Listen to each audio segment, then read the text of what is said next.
শবে বরাতের রোজা কয়টি এবং নামাজ কয় রাকাত আপনি জানলে অবাক হয়ে যাবেন। অনেকে আমাদের কাছে হর হামেশা প্রশ্ন করেন, হুজুর শবে বরাতের নামাজ কয় রাকাত এবং রোজা কয়টি, এই বিষয়ে আমাদেরকে অবহিত করবেন।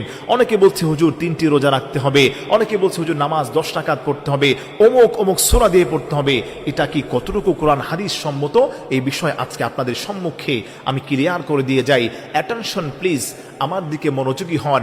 আমি আবারও রিপিট করছি, শবে বরাতে কয় রাকাত নামাজ পড়তে হয় এবং কতদিন রোজা রাখতে হয়, এই বিষয়টা ক্লিয়ার করার চেষ্টা করব।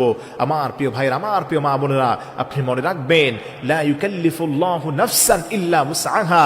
আল্লাহ রাব্বুল আলামিন পবিত্র কোরআনুল কারীমের সূরাতুল বাকারার শেষ অংশে আল্লাহ বলে দিয়েছেন, আমি মানুষদের কাছে এমন কোনো কিছু চাপায় দেই না যেটা তার জন্য কষ্টকর হয়ে যায়। আল্লাহু আকবার পড়েন।